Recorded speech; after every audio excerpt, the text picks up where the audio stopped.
It looks like meeting is now streaming live. I think we're back. All right. So this is take two, guys. Um, we all got to be very aware of the technological glitches that we might experience. Yeah. But it looks like now we're going. We are moving. Very cool. All right. So this is just kind of highlights it's a great opportunity because with all the technology that we have, it's constantly falling. We're constantly having interruptions. But we get this opportunity to learn to quickly pop back into what we were doing, kind of return to the moment. So I was freaking out because technology makes me a little edgy, but it's being able to reconnect. So reconnect with Lisette, reconnect that we're talking with some folks out there, um, bring us back to this focus is kind of where we're at with mindfulness. So I think it's interesting. So Lisette, with some of my clients, and I work with a lot of folks with anxiety, what I found is actually that a lot of folks who I see who had panic attacks, let's say, or were having a lot of anxiety, have actually been feeling less anxiety despite that we have this threat. And that's kind Mhm. of brings us to this idea of anxiety is something that we conjure a lot of different variables, ideas about what might happen, how long something going to take, and all these things we're talking about. But what I find with my clients is now all of a sudden we know exactly what we're dealing with. We don't know when it's going to end, but we know that there's something out there called coronavirus. We know that we wash hands. We know that we wear our mask. We know what we can do about it. And having Mhm. more focus kind of threat that's present and knowing kind of what can we do and what we can't do, because there's things we can't do, kind of makes anxiety go down because we're connected back here to what's really happening around us. Mm-hmm.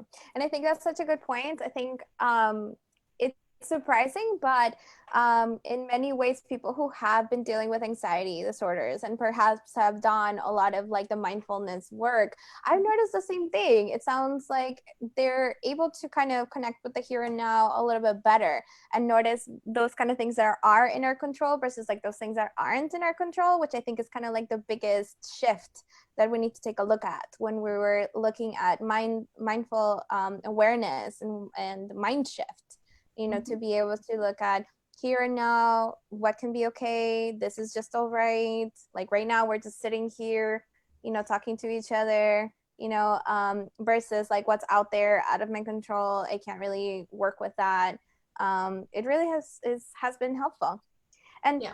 Lydia, I wanted to ask you, what do you think about the like stuck at home versus safe at home mentality? Because we touched on that like a little bit last time with Paradise, but I wanted to ask your opinion on that. Yeah. Well, isn't that actually what's happening? Isn't that the truth for most of us? I mean, unfortunately for some people, they may be home quarantined and kind of feeling ill, but the majority of us are sitting home, and other than we're not really doing what we regularly do, we are safe. So again, that's what's actually happening, the reality of our existence right now. Um, but I've been looking at this area of post-traumatic growth. One of the things I'm worried about right now is this idea that nothing will ever be the same again, Oh yeah, right? sounds So very like ultimate. yeah, but we're all going to wake up. We're all going to go eat, dress, shower, be around people in one way or another. It might be a little different for now. But the majority of our life is going to be the same. If you think about our lives and what we really do, being these neutral moments, these, saying hello, good morning, doing whatever our normal routines are, Mm-hmm. they may change, but what we actually do isn't that different. So I think one thing that concerns me is this idea, this gloom and doom kind of idea that everything's going to change. And Right. in mindfulness, we're using awareness to see what really is avoiding this kind of all or nothing thinking. Either we're going to go back to exactly the way it is, or it's catastrophic and my life is over as I know it. So tapping into what's going on is helpful.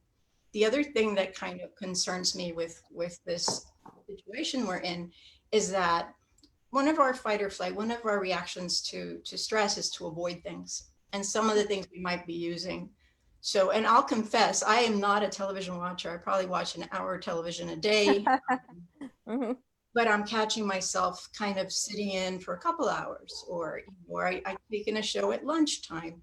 And it's this idea that we're taking a moment that could be an opportunity for us to slow down and kind of do some spiritual work and do some thinking about, how we're going to progress in our lives, things that we always want to do, not just because of Corona, but not engaging in those Mm-hmm. mind exercise or research. Or my husband's in the other room doing Pilates online, exploring these new That's possibilities. awesome. Right?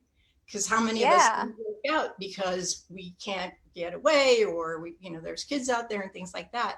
So I think we're missing some opportunities. And I think when you check in with mindfulness, that helps you to be in this present moment awareness. We don't get judgmental about whether, oh, is this good or bad being home? So this being home thing being a negative thing. Well, this being home, Mm-hmm. slowing down, might be something that we can grow from. And that's kind of an area that I've been looking at. That's a very good point. I like the idea of searching for like those opportunities and actually jumping into the opportunity, right? Rather than using it, in not a very helpful way, or kind of maybe even like wasting it in a way. And just to kind of like backtrack for just a second, because I just like realized we've talked a lot about the concept of like mindfulness. And I don't know if a lot of people who may watch this video maybe are familiar with what mindfulness is like all about. Maybe you can tell us a little bit about the structure of mindfulness. Okay. And so there's a lot of, for those that are out there who have a mindfulness practice and have studied and so on. There's probably some folks that are watching right now will know more than I do.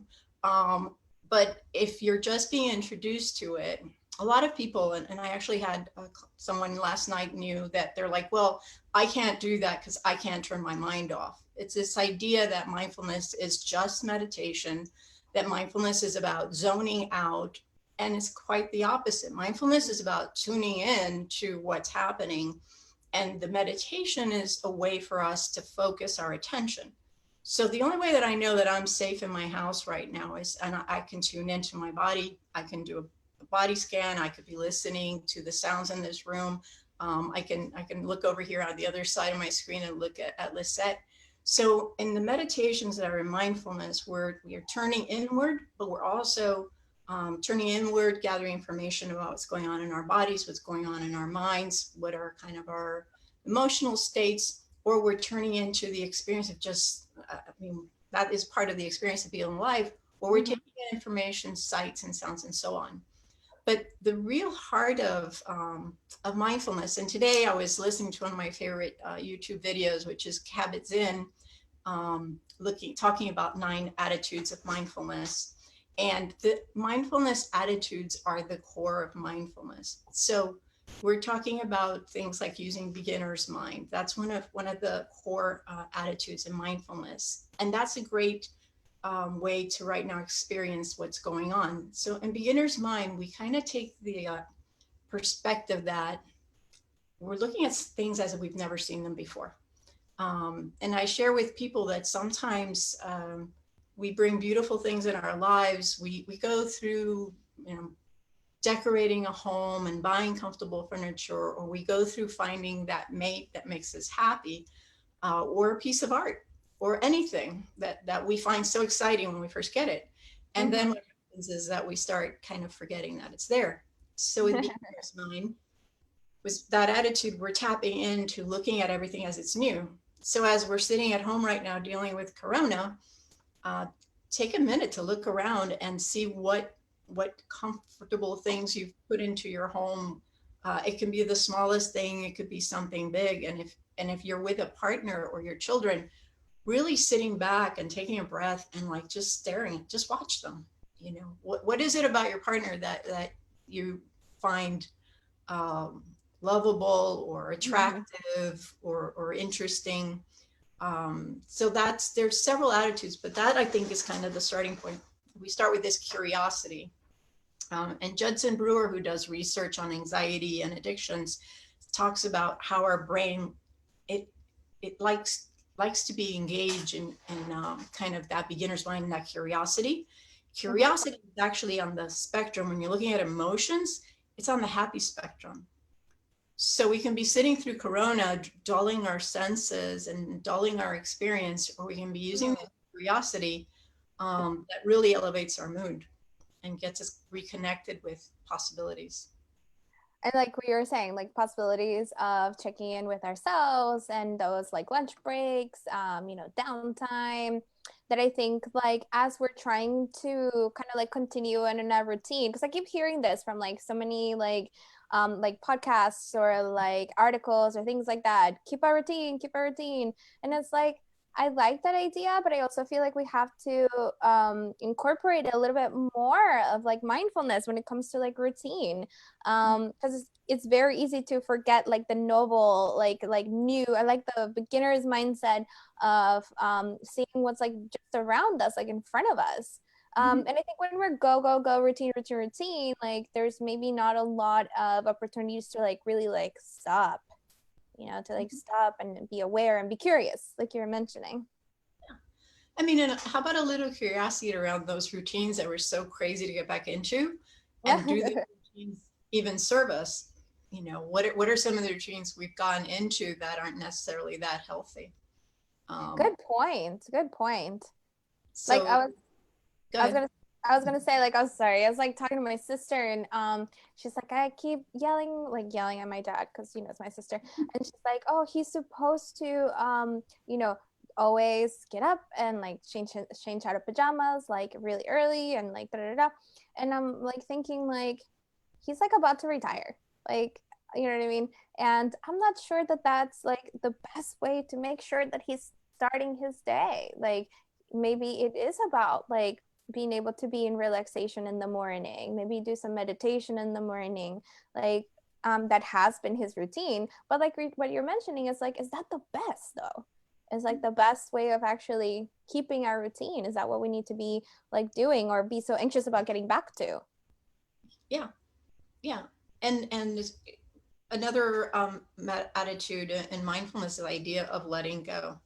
So in being able to change routines, because in our day-to-day lives, because everything triggers our routine, you know if I have coffee in the morning, I want toast, and maybe I should have had a smoothie, or maybe I should have done something else, but if I have coffee, I want toast.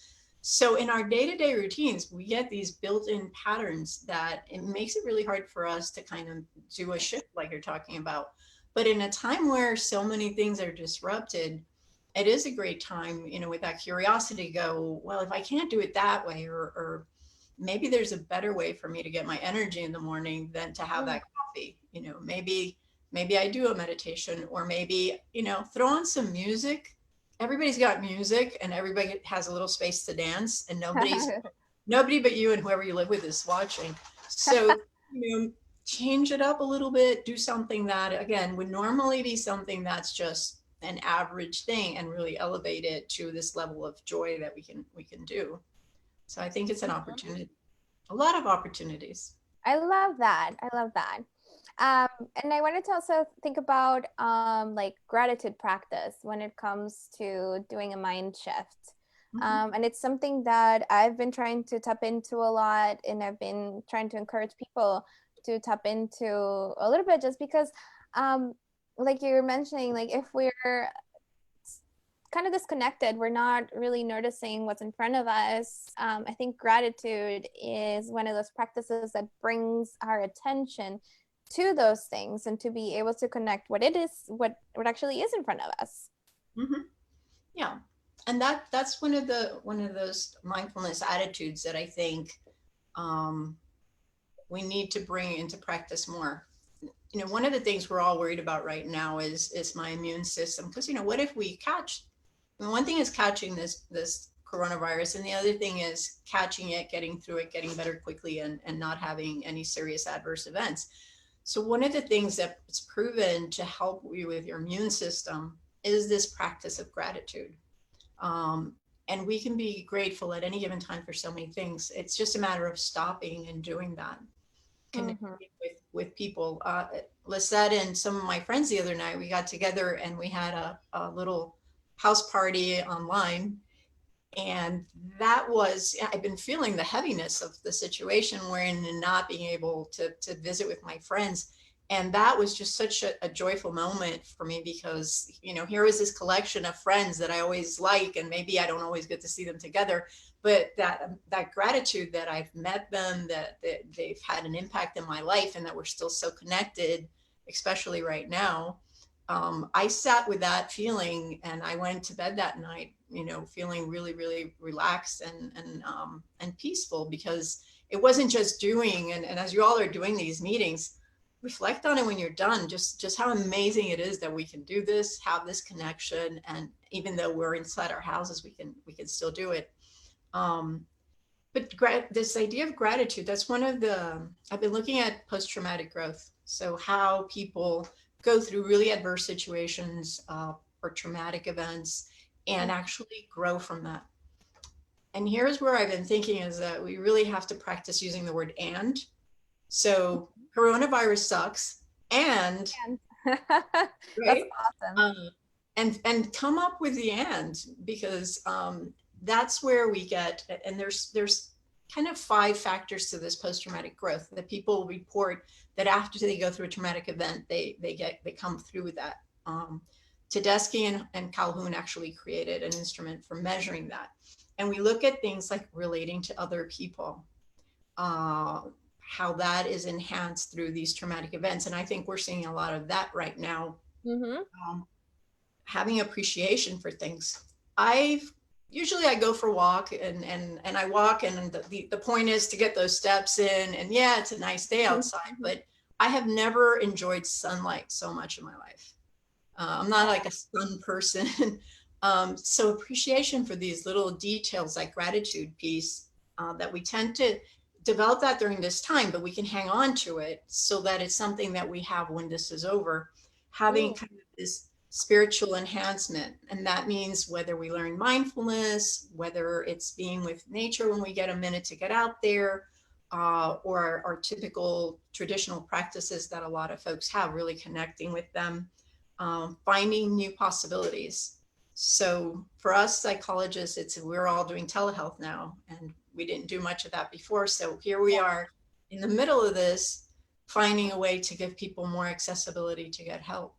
So this moment is full of growth for us in that way. mm-hmm. And then the idea of personal strengths. Um, Mm-hmm.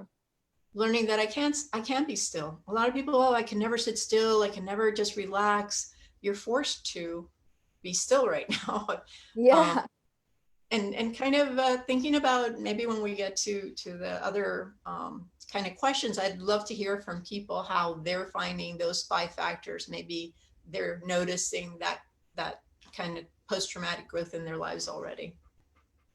Absolutely. And it's interesting you mentioned that, like in just like a session earlier, working with this young girl, this teenager, and she was talking about the sitting still, which I was like, wow, I was like, that's so cool. Like you're so little and you're really tapping into that already.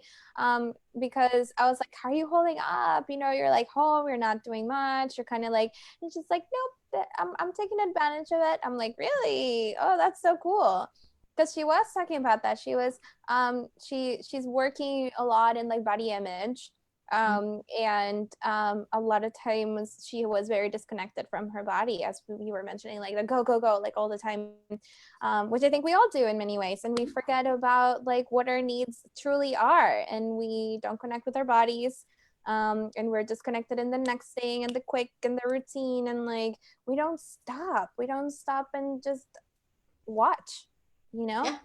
Mhm. um and so that like really blew my mind a little bit, how cool that can be, and that it can truly be an opportunity, going back to like as we were mentioning earlier, an opportunity to stop and tap in and like really look inward, Mhm. and just stop. Yeah. Yeah. It's amazing to me that we're all actually sharing an experience together with the entire world. I mean, that's one of the things that I'm in awe of right now with this situation going on. That, and sadly, I mean, there's people, we're all, uncertainty is going on, and change, and kind of trying to grow in, like, with these factors and stuff like that. But this is a unique time, and I'd hate to miss the opportunity to kind of tap into, and really being, again, this is being mindful, to this idea of being connected to everyone in the world, which I have never done. I'm connected to people in you know, all over Europe and China Mm-hmm. and South America. We're all connected in a way that we would never in our lifetimes, other than because of this thing, have had an opportunity to do. So Mm-hmm. that's that, you know, being able to be grateful for that experience. And what does it mean for me um, to know that and to have compassion? Because, you know, the other part of this is gratitude, and compassion is part of mindfulness.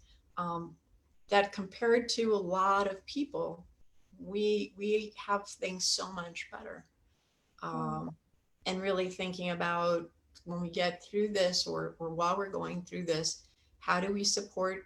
We're seeing it locally with people supporting neighbors, but on a global perspective, what can we do?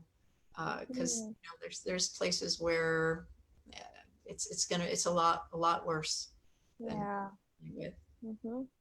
What a sense of like community that this can truly like bring, you know.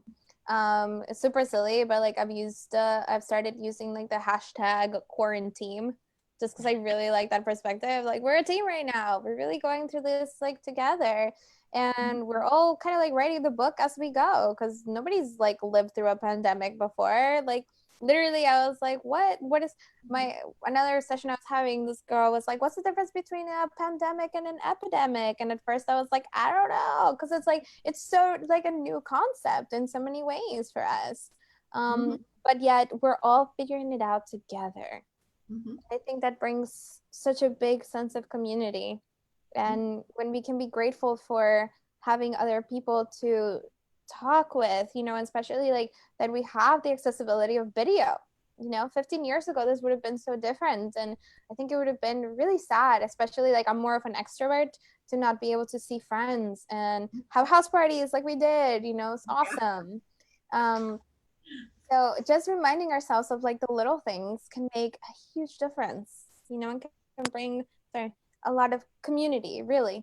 Mm-hmm. And that sense of like almost like belonging in a way. Mm-hmm. Yeah, there's a connectedness that we tend to miss in this world where we are walking amongst other people, going into restaurants. I mean, even going to the grocery store. When have you ever really gone into the grocery store considering the other people? And listen, I don't live in a fantasy that there aren't people out there who aren't connecting right now, but I'm thinking that people listening to this podcast, they're connecting. But I go to the grocery store. I'm very careful of what I touch and how that might affect someone. So I think this is another place where we're growing in this connection and concern for other people and making Mhm, decisions that aren't just going to impact me, but everyone else. mhm, Great opportunity. definitely. And I think with what we tap into, right? I think the tapping into our value system can also be like super important, and it kind of ties into like all the concepts that we were talking about. You know, what's my value as part of my community? You know, what's my value as part of like my social network, and how you know, am I, you know, exercising from the space of kindness, of compassion, of giving, or you know, some things of that nature. And going back to like opportunities, like there's a lot of times where like, oh, I wish I had time to go and do this for people or whatever, just because that's like part of my value system, and not being able to because they're routine and like, you know, and just opening up to the idea of like, hey, this would be great to actually take this opportunity and tap into these values and do value oriented activities, while we are all going through all of this. Mhm. I think that can be really wonderful. Oh yeah. Well, and the little things, and it's funny, Lisette, because one of the things that I most been appreciative and grateful for right now is Lisette will send me. There's probably every other day I get a check-in from my friend, and that just, you know, hey, how are you moment, is it makes my heart feel so good. And I've had friends that I haven't spoken to, and people that I was very close to, and life and circumstances kind of get in the way. Kind of just reach out and say, hey, I just want to make sure you're okay during this thing, and kind of that slight bit of a little electronic, you know, arm on your shoulder is so rewarding right now. So I think Agreed. not lose sight of those things. Agreed. And as some of you guys probably met my co-host last week, she'll be back with us on Friday. She is a friend of mine from high school, Wow. and yeah, we hadn't truly like seen each other in forever, but this was like a great opportunity to connect over this. She's in New York, I'm over here, so it's not like we would get to like see each other very often, but so she had the same kind of like vision and values into doing something where we could connect with more and more people. I think that's kind of like the spirit of like us getting together and doing this like current hour podcast. I think it's great. And this situation forces you to do things. So I was sharing with Lisette, I am a shy online personality. I do not like cameras too much, not regular ones, definitely not video ones. And I've been wanting to put something out there, and oh well, like no, I'm not ready, I'm not ready. And Lisette called me today and said, hey, I need some help. So here we are being forced out of our comfort zone a little bit, uh, and doing things that I'm enjoying, but we're afraid to. So kind of looking out for those kind of possibilities, that maybe there's things out there that we've been afraid to try, or just putting off. We put off a lot of things. So it's that opportunity. Um, Right. And I'm so grateful, Lydia. I'm so grateful to have you because I can't explain like you do, honestly. I feel like Lydia is the guru of like mindfulness here. um, And I always go to her. I know it's uncomfortable, but that's okay. We work with it. We work with uncomfortable. But in honest regard, it's like it's so great to have this opportunity to do this kind of work together. And I'm so thankful for that. And this is something, I looked forward to. So I'm so glad that you could join us. um, I'm thinking as far as some practical exercises for mindfulness. Because for folks who maybe haven't actually experienced, like, they think meditation, oh my God, I'm going to do this thing and I'm going to check out and my mind's going to go everywhere. Right, Um, right. but one of my favorite exercises that I like to introduce mindfulness with, and I think now more than ever, because, maybe you're having a little tough time finding your favorite food item. So Mm-hmm. if you happen to find your favorite food item and you got home, I got my favorite ice cream, which I am Yeah. not indulging in too much. But doing exercise with whatever it is, that's that thing that you're like, oh my God, I'm so glad that I found this, rather than like, it's gone.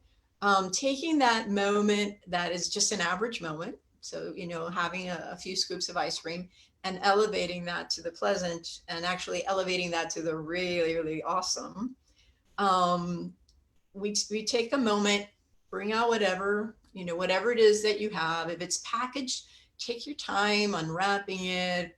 If it's a box of crackers that got cellophane paper on it, listen to the sounds as you unwrap that cellophane paper. Um, Looking at the presentation of it, taking that time to kind of smell what it smells like, noticing how excited the mouth is getting, watering, uh, getting ready for that first taste of whatever your treat is.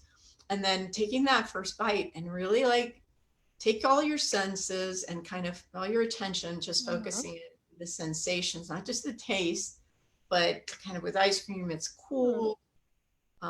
I like the stuff that's got cashews in it, so a little crunch in it, the creaminess, the feeling of anticipation and emptiness in your stomach. And as we're eating, having that sense of how we're getting full. So that maybe if you're like me and I'm like, really, I'm spacing that out so I don't run out of it, have just one scoop and enjoy that so much. And even though normally I might have a little bit more, and really make that moment and stretch it, make it last. When do we really get, a lot of time to do things like that? We do have the time. We don't take the I time. don't make it. Yeah. And then there you went. You just did a mindful moment. You exercise beginner's mind, looking at that thing as if you'd never eaten it before. I do it. I do this exercise with my clients with the Hershey's Kiss. Oh, Unwrap yeah. it. It's so loud when you unwrap it, and when we look at that candy, for some of us, there's an emotional connection to it. For me, like a Hershey's Kiss, my aunt used to give us. My mom's one of 12. We were a huge family, 20 something cousins. So my aunt would take 4 or 5 little Hershey's Kiss, put in a little baggie, and give it to you. So whenever I open a Hershey's Kiss, it reminds me of really big Christmases and my favorite aunt, and her generosity and all those things. So we can take That's just awesome. anything and elevate it. That's so awesome. I like that. I like that idea. And it's interesting. Like, I feel like when I've first done some of these exercises, especially with the Hershey's, I don't know if you've ever like smelled a Hershey. It smells different than like you think. I don't know. It's like we never stop and like smell the Hershey. We don't. So in a way, it's like it's really cool to do and tap into these things that normally we take for granted. Nobody would just go by with like so quickly. We don't pay attention to, and we don't necessarily look at our whole experience of it. Mhm. So I really love the mindful like eating exercise when it comes to like practicing mindfulness. It's such a different connection with food even. Yeah. Oh yeah. And if you want to take it a little further, before you start, just checking in with how busy is your mind, what are the emotions that are present? Are you feeling kind of anxious? How much tension is in your body? And kind of like I come up with a stress number based on physical sensation, emotions, and how busy my mind is. And then you go into full-heartedly into your eating exercise and check in at the end. And I've yet to find anyone that, you know, they're at an 8 on a scale of 1 to 10. They come out of that at a 4. Sometimes we go all the way down to like a 2, because that's what mindfulness is about, living in the moment. And that means whatever you're doing, taking a shower, washing your hair, enjoying, like we get all these nice, good smelling, perfumey Mm-hmm. soaps and things. That could be a mindful exercise in and of itself. It's a wonderful exercise. Um, but checking in before and checking in after, because if you want to understand mindfulness, it's not just sitting in a meditation. That is what we do, but it's how we do a meditation, and what are these attitudes, this openness that we bring to that new experience, not expecting it to be necessarily pleasant. It doesn't even have to be. I mean, Mm-hmm. we could do a thought exercise and realize how our thoughts are kind of heavy, and what's going on. And that's okay, because that's what's there too. But Definitely. ironically, noticing distressing thoughts and noticing that you're having them, having this kind of impartial attitude, not judging them, but noticing that they are, will also relax you. I love that. Because Yeah. again, it's going back to like that non-judgmental. Because when we get into the judgment, that's where like stress comes in, I think. And that's where we feel like this shouldn't be this way. Yeah. And that's like a definite like trap. Yeah. Whenever Mm-hmm. you hear the word should, there's a judgment behind it. Either I should, or you should, or the word shouldn't, or you shouldn't, or I shouldn't. Inherently, there's some sort of a judgment in there. Mm-hmm. And that's where that word and I've been exploring that with my clients lately, this idea of and, that judgment looks like this. I did something bad, I feel so guilty and so rotten, and I go, well, but it's because you did this that I did that. And then you go and you kind of blame the other person for a little while, and then and it's like, well, no, they really didn't, it was me. And then you go back and forth and back and forth. So that's kind of the but or the or. But when Oh, yes. you drop the judgment. I'm feeling the way I'm feeling, blah blah blah, and And part of that reason is because I'm reacting to whatever you said. And both of those things exist. And now we're done. We've put out there what happened, how we feel, how we interpret with the other person, because maybe sometimes we're wrong about that too, what they meant or anything. But kind of both sides of the story and we're done, as opposed to that back and forth and back and forth that really is heavy. Yeah. So yeah, coronavirus is here. It sucks, and it is an amazing time and opportunity. Absolutely. I love that. So we're gonna start to work towards the mind shift of the and, right? Like the I am at home and I get to have time to do an activity that I haven't done in a very long time.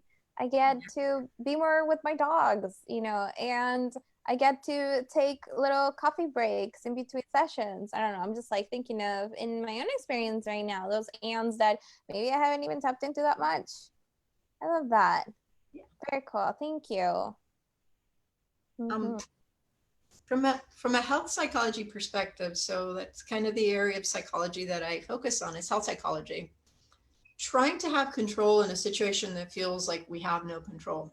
There's all these things and there's a lot of great resources about things that you can be doing right now. But when you take control by taking that walk or doing an online class in your house, so exercise, that's going to help your immune system. Practicing mindfulness, any kind of these informal meditations, formal meditations, that's good for your immune system. Gratitude is great for immune system. Optimism is phenomenal for your health. So all these things that we're talking about, if you allow yourself, because I don't think that we have to make ourselves do them. I think sometimes Mm-hmm. we block ourselves from doing them because it's not a habit we're into. But if we allow ourselves to do these things, we're actually taking control of adding to our immune system. Adding to that, you practice this kind of stuff during the day, you're going to sleep better at night. And one of the things that, well, two things that are really not great for your immune system is not getting enough sleep and being too stressed out. True. Mm-hmm. So these things that we're talking about are literally helping you to build up your system, because maybe we do catch this thing, and that's why there's some people out there who have really good immune systems and we don't know they had it, they're done with it, they recover quick and well. The majority of people are probably going to go through and recover quick and well. um, so we can do something to kind of take control in this time that it feels like there's nothing. There is a lot we can actually do. Absolutely. And so, shifting into that focus, what is in my control? What are the things that I can do to take better care of me? What are some of the things that I can pay attention to and be mindful of when, if I look outside, it can be overwhelming and it can feel, I think we were talking about this last time, of feeling like a little powerless because, yeah, because there's like things out there that are quite a bit in the unknown, but so we kind of like bring it back. And I hope that, for everybody who is watching and will be watching our video, that this can be a really good reminder for you guys to really take a step and just like bring it back, and listen to what's going on within your body and exercise beginner's mind and be curious, to really take a look at like what's right here in front of me. What is this experience that I'm having? And how can I take the opportunities, as Dr. Lydia Malcolm was sharing, those opportunities that will be in front of us, noticing that something is not so great and I can take this opportunity. Anyways, very Yep. cool. So we only have a couple of more minutes, and I just wanted to put it out there. I will share with you guys one of those videos that I found. I'm also a big fan of like YouTube videos like you're mentioning.